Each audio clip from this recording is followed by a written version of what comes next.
বন্ধুরা নমস্কার। উষা বাজারে কি এবার দুর্গাপূজা হবে না? আগরতলার ভারতরত্ন সংঘে কি এবার দুর্গাপূজা অনুষ্ঠিত হবে না? প্রশাসন কি বাধা দিয়েছে? সরকার থেকে কি কোনো নিষেধাজ্ঞা জারি করা হয়েছে?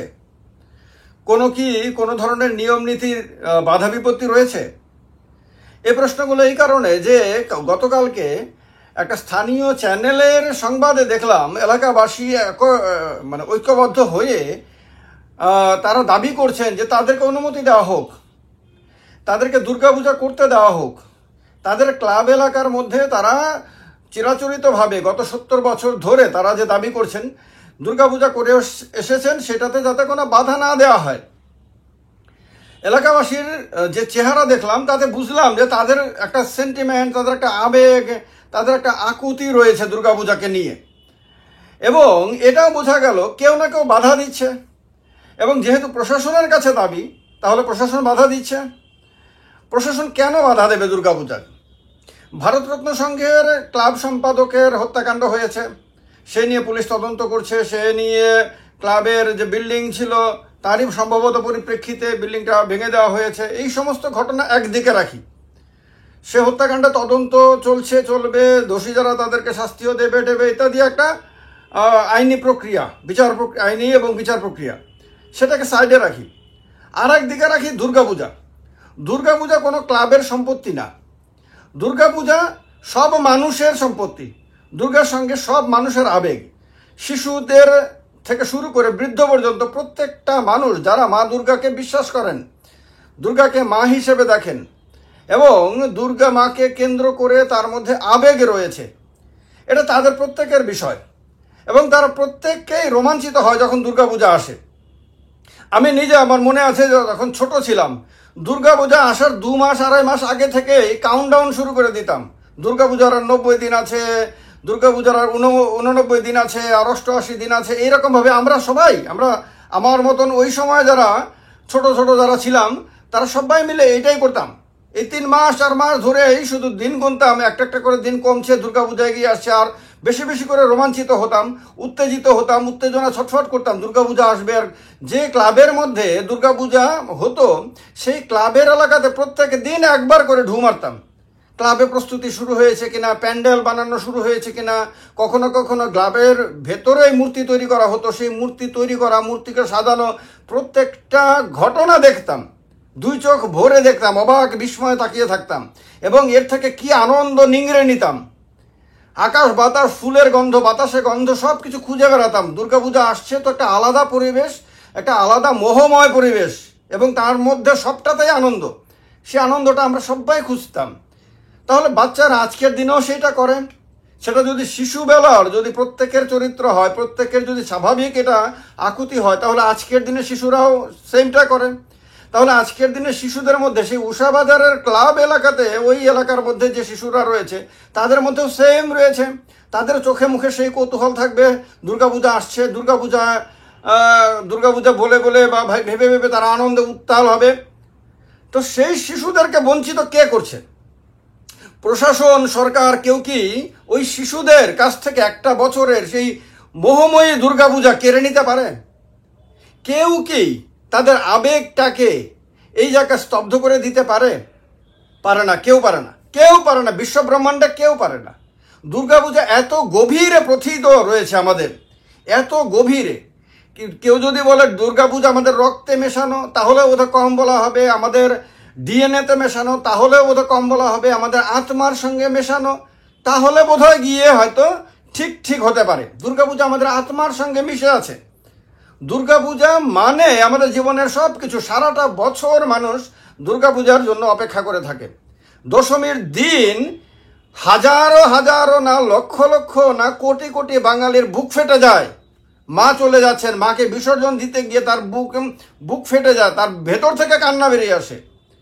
এর পর দিন থেকে সে আবার নতুন করে স্বপ্ন দেখতে শুরু করে, আবার মা আসবে। সে নিজেকে আবার সান্ত্বনা দেয়, মা তো শুধু মার মূর্তি আমি বিসর্জন দিচ্ছি, মা তো আবার আসবে আগামী বছর আমরা সাজবো, আবার আনন্দ করবো, আবার উত্তেজনায় ছটফট করবো, আবার সব কিছু হবে। সেই আশা নিয়ে বাঙালি আবার সেই একটা বছর অপেক্ষা করতে থাকে। সেই যে আবেগ, ডেফিনেটলি এই এলাকার মানুষের মধ্যেও রয়েছে। আর রয়েছে বলে আমি দেখলাম মহিলারা যে নেমে এসেছে তাদের কথার মধ্যে, গলার টোনের মধ্যে ধরা পড়েছে যে আবেগ। যে পুরুষ এবং যে মহিলা যারা বাইট দিচ্ছিলেন টিভির ক্যামেরার সামনে, তাদের কণ্ঠের মধ্যে সে আবেগটা ধরা পড়েছে এবং বোঝা গেছে যে এইটা শুধু তাদের ব্যক্তিগত আবেগ না, এই এলাকা ওই এলাকার সমষ্টিগত একটা আবেগ। সবাই চাইছে দুর্গাপূজা হোক, এই কটা দিন তারা আবার আনন্দে মাতবেন, এলাকার মধ্যে আবার জাঁকজমক হবে, আবার মানুষ আসবে সারা ত্রিপুরা থেকে। কারণ এই ক্লাবের এলাকার, যদি সব ক্লাবের দুর্গাপূজা করার অধিকার রয়েছে, সব এলাকার দুর্গাপূজার আলাদা আলাদা বৈশিষ্ট্য রয়েছে, কিন্তু এইটা অস্বীকার করার উপায় নেই যে উষা বাজারের এই দুর্গাপূজার দিকে সারা ত্রিপুরার নজর থাকে। ওরা প্যান্ডেল তৈরিতে প্রত্যেক বছর নতুনত্ব আনে এবং ওদের যে একটা শৃঙ্খলা পরায়ণ একটা ভাব থাকে, সেটা দুর্গাপূজাতে আমি নিজে অনেকবার গেছি, আমি নিজে দেখেছি। তো সেই দুর্গাপূজার দিকে সারা ত্রিপুরার মানুষের নজর থাকে বলে আপনারা দেখেছেন, এটা সবাই জানেন, আগরতলার প্রত্যেকটা মানুষ জানেন যে উষা বাজারে বোধহয় সবচেয়ে বেশি ভিড় হয়। ধর্মনগর থেকে মানুষ আসে উষা বাজারে পূজা দেখতে, সাবরুম থেকে মানুষ আসে, উদয়পুর থেকে আসে, গন্ডাধরা থেকে আসে, সর্বত্র সব জায়গা থেকে মানুষ আসে। ওই সময়ে ওইখানকার ব্যবসায়ীদেরও তো বিশাল ব্যবসা হয়, ওইখানকার মানুষের কাছেও তো এটা একটা গর্বের বিষয়। এটা একটা এইভাবে একটা প্রথা তৈরি হয়ে যায়, একটা মানে নতুন একটা সংস্কৃতি তৈরি হয়ে যায়। তো এই সব কিছু এবার বন্ধ থাকবে। দুর্গাপূজা না হলে সেইখানে আর ওই আলোকোজ্জ্বল পরিবেশ থাকবে না, সেই জায়গাতে একটা অন্ধকার বিরাজ করবে। সারা ত্রিপুরাতে সব জায়গাতে আনন্দ হবে, উদ্দীপনা হবে, উৎসাহ হবে, উৎসব হবে, উষা বাজারে হবে না, এটা কেউ ভাবতে পারে?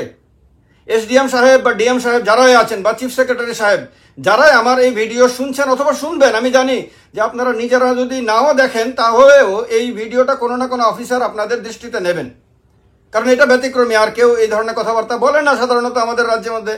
তো স্বাভাবিকভাবে হয়তো আপনারা নিজেরাও নিয়মিতভাবে আমার ভিডিও দেখেন। আমি একবার বলি, এই আবেগটাকে কি কেউ অস্বীকার করতে পারে? প্রশাসন কি পারে?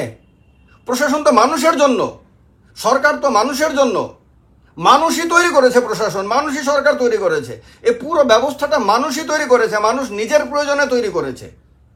তো সুতরাং ওই ঘটনাটাকে, ওই যে অপরাধটা হয়েছে সেটাকে সাইডে রাখুন, এইটাকে আলাদা করে দেখুন। ওইটার সঙ্গে হয়তো কেউ কেউ দোষী, তারা হয়তো যুক্ত। আর দুর্গাপূজার সঙ্গে সব মানুষের আবেগ, তো দুর্গাপূজার সঙ্গে তো কোনো একটা বিশেষ পরিবারের কয়েকটা বিশেষ মানুষের সম্পর্ক না। তো এই যে হাজার হাজার মানুষের যে আবেগটা, সে আবেগটাকে কি অস্বীকার করা যায়? আর প্রশাসনের কাছে কি এইরকম উদ্ভাবনী শক্তি নাই, এরকম বুদ্ধিমত্তা নাই, যে বুদ্ধিমত্তা দিয়ে ওইখানে যাতে কোনো সমস্যা না হয়, কোনো সরকারেরও যাতে কোনো অসুবিধা না হয়, প্রশাসনের যাতে কোনো অসুবিধা না হয়, জনগণের কোনো অসুবিধা না হয়, কিন্তু দুর্গাপূজা হলো, সব কিছু ঠিকঠাকভাবে হলো, আনন্দ ফুর্তিতে হলো এবং ঠিকভাবে সব কিছু সম্পন্ন হলো। এইরকম একটা পন্থা পদ্ধতি আবিষ্কার করার মতন বুদ্ধিমত্তা কি আমাদের এসডিএম সাহেবের কাছে নাই, ডিএম সাহেবের কাছে নাই, চিফ সেক্রেটারি সাহেবের কাছে নাই, বা এই পুরো মন্ত্রিসভার কাছে নাই? আমার বিশ্বাস একটু চিন্তা করলে রাস্তা বেরিয়ে যাবে। আর বিশেষ করে ওই এলাকার মানুষের সঙ্গে যদি প্রশাসনের কর্তারা গিয়ে যদি বসে আলোচনা করেন, প্রয়োজনে তাদের ওপরে শর্ত দিয়ে দেন যে আপনারা এই কাজগুলো পারবেন না, এই কাজগুলো করবেন, অর্থাৎ দুর্গাপূজার সময়ে যাতে কোনো ধরনের বিঘ্ন না ঘটে, যাতে কোনো ধরনের অশান্তি না হয়, সব কিছুই যাতে ঠিকভাবে হয়, তার জন্য এলাকাবাসীর ওপরে আপনারা দায়িত্ব দিয়ে দেন। এই মানুষেরই তো দেওয়া সব কিছু, তো তাহলে তাদের উপরে দায়িত্ব দিয়ে দেন, তাদেরকে বলে দেন যে সব কিছু আপনারা করবেন এবং প্রশাসন সাহায্য করেন সেক্ষেত্রে। কারণ প্রশাসনে রয়েছে মানুষকে সাহায্য করার জন্য, মানুষের সাহায্য ছাড়া প্রশাসনের আর কোনো কাজ নাই। কিন্তু কয়েকজন অফিসারকে চাকরি দেওয়ার জন্য কোনো প্রশাসন তৈরি হয় না, কয়েকজন মানুষকে মন্ত্রী বিধায়ক বানিয়ে আপনার তাদেরকে গাড়ি বাড়ি ইত্যাদি দেওয়ার জন্য কোনো সরকার তৈরি হয় না। এই সব ব্যবস্থা তৈরি হয় সেখানকার সমষ্টির সেবা করার জন্য, জনগণ যাতে সুখে শান্তিতে আরামে যাতে তাদের জীবনযাপন করতে পারে সেটা নিশ্চিত করার জন্য সরকার প্রতিষ্ঠা করা হয়, প্রশাসন সাজানো হয়। তো সুতরাং এই সবটাই যেহেতু মানুষের দ্বারা, মানুষের জন্য, সেহেতু সবটা মিলিয়ে আপনারা একটা ব্যবস্থা তৈরি করুন, এলাকাবাসীর সঙ্গে কথা বলুন এবং ভারতরত্ন সংঘের নাম দিয়ে হোক অথবা অন্য কোনো নাম দিয়ে হোক, উষা বাজারের এলাকাবাসী এরকম কোনো নাম দিয়ে হতে পারে, কিন্তু এলাকাতে একটা যাতে দুর্গাপূজা হয়, তাদের স্বপ্ন, তাদের কল্পনা, এটাকে বাস্তবায়িত করতে দিন। তারা প্যান্ডেল তৈরিতে প্রত্যেক বছর যেমন নতুনত্ব আনে, এখনও মোটামুটি 2 মাসের মতন সময় রয়েছে। তারা যদি চায় সেই রকম মানে তাদের নতুন সৃষ্টি শিল্পটাকে তারা এখানে ফুটিয়ে তুলুক, এবং তারা যদি আবার সারা ত্রিপুরার মানুষকে তাদের এলাকাতে টেনে আনতে সমর্থ হয়, সেটা তাদেরকে করতে দিন। এলাকার ব্যবসায়ীরা, ছোট ছোট ব্যবসায়ীরা, তারা তাকিয়ে রয়েছে সেই 4-5টি দিনের দিকে, যে যখন ঢল আসবে এবং তারা 2 পয়সা রোজগার করবে, সেই পয়সাগুলো দিয়ে তারা সংসার চালাবে। আবার সেখানকার সব মানুষ, এটা শুধু শিশুদের কথা না, এটা বৃদ্ধরাও রোমাঞ্চিত হয়। আমি নিজেও রোমাঞ্চিত হই যখন দুর্গাপূজা আসে। আমি জানি আপনারাও রোমাঞ্চিত হন, কারণ দুর্গা আমাদের হৃদয়ের অন্তঃস্থলে বসে আছেন। তো সুতরাং দুর্গাপূজা সময়টা তাদেরকে উৎসব থেকে আলাদা করবেন না। আমি অনুরোধ করছি সদর মহকুমা শাসক এবং পশ্চিম ত্রিপুরা জেলা শাসক এবং ত্রিপুরা রাজ্যের মুখ্য সচিব মহাশয়কে, এই 3 জনের কাছে আমার অনুরোধ যে ওইখানকার মানুষের আবেগকে মাথায় রেখে একটা নতুন ব্যবস্থা তৈরি করে সুন্দরভাবে, খুব দ্রুত, কারণ এখনো কম সময় রয়েছে, অনেক কাজ করতে হবে তাদের, সেখানকার মানুষদেরকে দুর্গাপূজা করার সুযোগ দিন। সেটা যদি সরকারি এলাকাতেও যদি হয়, তারা বলেছে ক্লাবের নাকি 2 ঘন্টা জায়গা রয়েছে, আমি ধরে নিলাম যে এর বেশিও জায়গা লাগতে পারে, কি হলেও এটা তো মানুষের জন্য, তো এটা তো কোনো অপরাধ কর্ম হবে না।